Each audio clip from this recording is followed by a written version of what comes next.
What's going on, everybody? I'm back from the Woodstock farm show, and I wanted to kind of show you guys what I was looking at and what I was kind of seeing and why I went there. So I didn't get a lot of pictures, but I'll go through basically the reason I was there and what it's all about. So one of my issues that I'm taking a serious look at is my bales. They're being stored outside, and you lose value when you sell them outside. So I'm looking at either a building or some sort of alternatives. And I talked to one of the dealers about B-Wrap. I don't know if you guys know about it, but what it does is I'll just go through it with you guys. Let's see if I can find you a good picture. Okay, there it is. So that material, it wraps it with that black material and then wraps mesh wrap around it, and it's supposed to be as good as storing it inside. So one of the dealers, so it's supposed to be water resistant and doesn't allow rain in or rain from the bottom, and it's supposed to be as good as storing it inside. It works out to roughly about $7 a bale. So I talked to the salesman at the booth there, and he said it actually would fit on my baler because I was under the impression that it would not fit. It would only fit the 9 series balers, but it actually fit on mine.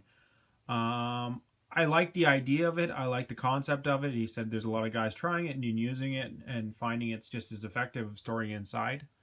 I'm a little weary on it, only because the ends can get that discoloring, and if you're selling it, it's still going to have the same issue as I have now, with a little less loss, and it still works out to $7 a bale.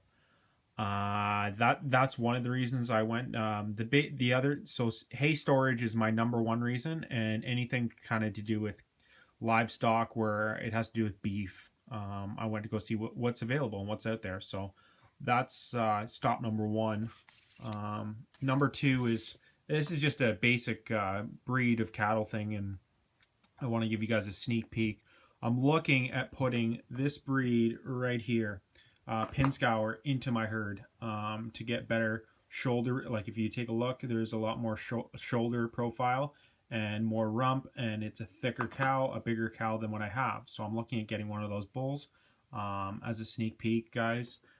They are hard to find. They're very, very difficult to find. So I talked to some cattle people there and their ideas and how that might work into my herd and how it could benefit my herd with other breeds. And so far, that's where I'm going. So I'm looking to get a bull this fall.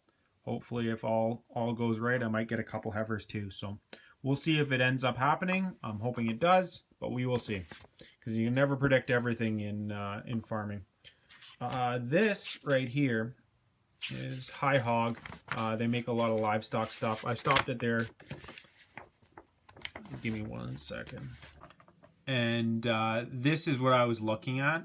It's a cattle chute, but it's hydraulically run. The stockyards that we use near us in Cookstown has one, and it works so much freaking better than the mechanical type.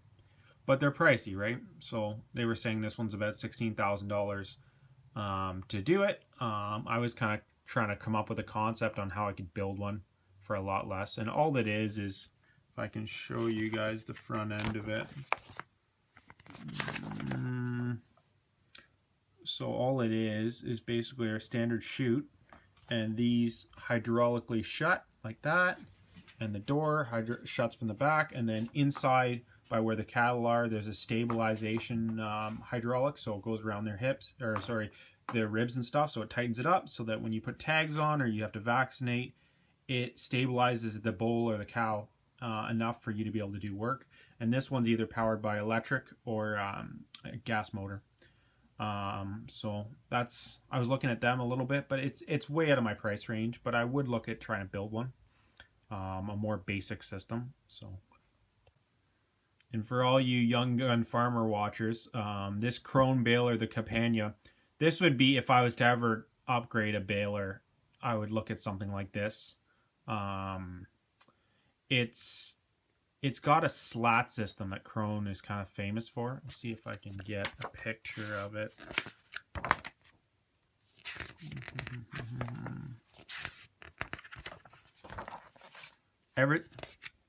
Here it is here.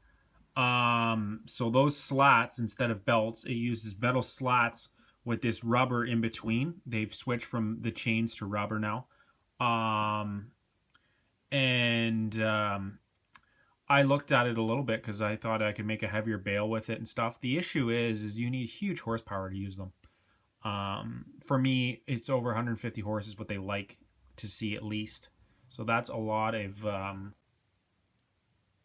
horsepower increase. That's a lot of more diesel.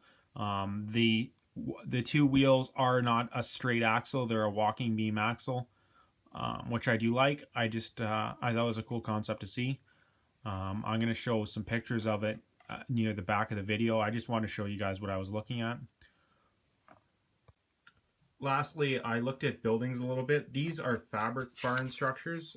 Let's see if I can get a better picture of it. Something like that. I was looking at them a little bit with the fabric on the top and then the concrete blocks on the bottom.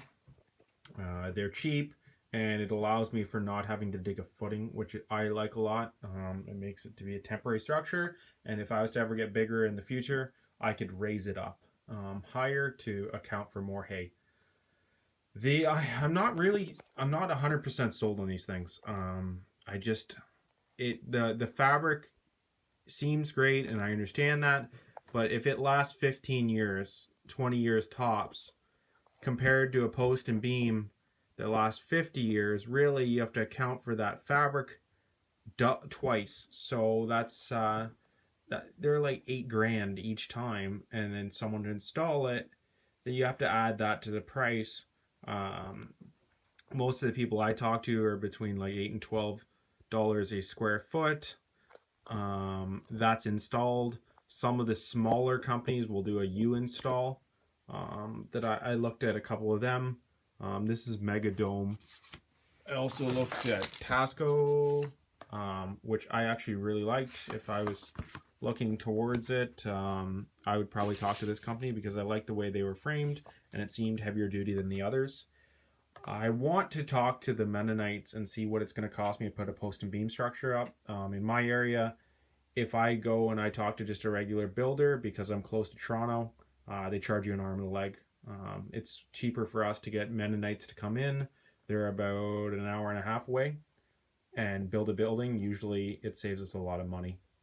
Anybody around here, that's what they do. They get Mennonites to build it, and it saves money. But I'm still 50-50 on it. I'm still looking into it, and we'll see where it goes. I want to leave you guys with this. If you guys know of any buildings that you guys have of the fabric structures, let me know what you guys think. Or if you've done the pole barn structure with hay barns, let me know. I'd love to hear you guys' input on it, and if it's worked for you, and what you liked about it and what you didn't. A little more information on it helps everyone, right? So thanks for watching, guys. Feel free to comment, rate, and subscribe, and always check out any of my other videos. And lastly, if you guys could, I'd love it if you guys could share this, share any of my videos. It really helps me out and helps me get into a wider audience. If you guys share it on Reddit or Facebook or Twitter or any of this, I really appreciate it. Thanks, guys.